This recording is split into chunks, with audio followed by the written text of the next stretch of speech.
আজকে এই ডহের পাউন্ড কেকটা বানাই ফেলাই দিলাম। আসসালামু আলাইকুম রহমতুল্লাহ। টুক করে খুকার বাপ এই আমুল বাটারটা নিয়ে আসছিল ইন্ডিয়াতে আসার সময়।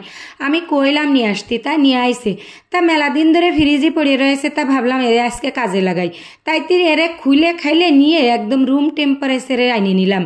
তারপরে একটু শক্ত রয়েছে, ইন্ডিয়াতে নিয়ে আসিল তো, ও অত নরম হয়নি, ফ্রিজে থুয়ে দিলাম। তাই এরে আবার চাকু দিয়ে কাইটে একটুখানিক নিয়ে নিলাম, নিয়ে এরে জিরিমিরি এরে ছোটো এরে কাটিয়ে নিচ্ছি, নিয়ে ওইটা তো ডিপে ধুয়ে দিলাম। তাই এরে জিরিমিরি এরে কাইটে নর্মাল বানাই নিলাম। নেওয়ার পরে ওর মধ্যে একটু তেল দিছি। কিন্তু আজকে কিন্তু আমি একটা সুন্দর ডহের একটা পাউন্ড কেক বানাবো। ডেলি তো জন্মদিনের কেক বানাই, বড় বড় যেইগুলো ক্রিম দিয়ে ডেকোরেশন করা থাকে ওইগুলো বানাই। তা আজকে বিনা ক্রিমের একটা কেক বানাবো। তাইতে বলে ওই তেল দিয়ে আর বাটার দিয়ে ভালো মতন খানিক সময় বিট করে নিয়ে 1 কাপ মতন চিনি দিয়ে দিছি। চিনিটা ভালো মতন ওই বাটারের সাথে গুলাই নিচ্ছি। বাটারের সাথে কি চিনি গলে তারপরেও আমি একটু বিট করে নিচ্ছি, নিয়ে ওরে নরম বানাই ফেলাবো।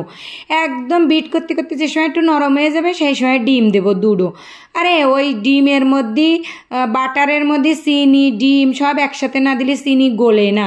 আমি এই অভিজ্ঞতা কিন্তু এই কেক বানানোতে শিখেছি। হ্যাঁ, শুধু বাটারের আর তেলের মধ্যে যদি চিনি দেওয়া হয় 1000 বিট করলেও চিনি গলে না। তাইতে বলে ওই ডিম দিয়ে বাটার দিয়ে চিনি দিয়ে একসাথে বিট করে নিলাম। এই দেখো গইলে একদম মানে মনে হচ্ছে মাখন মাখন ভাব, ডিম যে এর মধ্যে আসে বোঝাই যাচ্ছে না।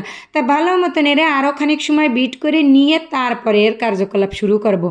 এই তেল বাটার আর চিনি আর ডিম সব কিছু একসাথে বিট করতে করতে যে সময় এরকম সাদা হয়ে যাবে, তারপরে ওর মধ্যে সেই ময়দা বেকিং পাউডার কর্নফ্লাওয়ার অল্প একটু সব কিছু মেজারমেন্ট ঠিক রেখে ঢেলে দিলাম।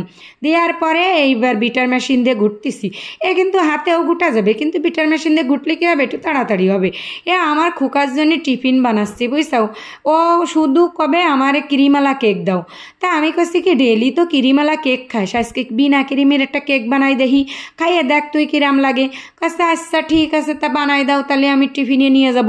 তা সেইভাবে আজকে আমি এই খোকার জন্যই এই পাউন্ড কেকটা বানাতে চলে আইছি। তা সব কিছু যে সময় মিশেনে হয়ে গেল সেই সময় কিন্তু এরে ওই মোল্ডের মধ্যে ডালতেছি আমি। একদম বাটিতে চাইছে শুইলে সেই কাহিয়ে কুহিয়ে ওই মোল্ডের মধ্যে ডাইলে হাতটা ভিজে ওর মধ্যে একটা ড্রেন কেটে দিলাম, দিয়ে ওভেনের মধ্যে দিয়ে দিলাম। ওভেনের মধ্যে দেওয়ার পরে 45 মিনিট বেক হওয়ার পরে ভারী ভারী নিয়ে আইসি। দেখো কি ডহের পাউন্ড কেক বানায় নিয়ে আইসি। ওই যে হাত ভিজে ওর মধ্যে একটু ড্রেন কেটে দিলাম না, ওই জন্যই কিন্তু কেকটার মাঝখান দিয়ে ওইরকম ফাড়িয়ে গেছে। 34 মাসে যেরকম ওই ফালটা ওঠে বুই ফাইড়ে 2 ভাগ হয়, ওইরকম কিন্তু কেকটাও ফাইড়ে গেছে ওই দেখো মাঝখান দিয়ে। তা ওই কেকটার আমি পিস পিস করে নিচ্ছি। পিস পিস করে নিয়ে আমরাও খাবানি আর খুকারে একটু টিফিনেও দিবানি। দেখো কেকটা কি সফট হয়েছে, আবার এই খাতিও সেরকম স্বাদ হয়েছে।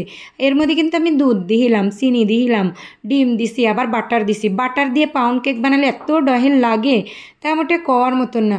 পাউন্ড কেক সবসময় বাটার দিয়ে বানাই, আমরা মাঝে মধ্যে খাই। আমি তো এখনও পাউন্ড কেক বেশি নিই, তাই বললে শুধু বাটার দিয়ে বানাই আমরা খাই। বাটার তো খাওয়ার জন্যই ভালো, কিন্তু সোয়াবিন তেল তো কম খালি ভালো।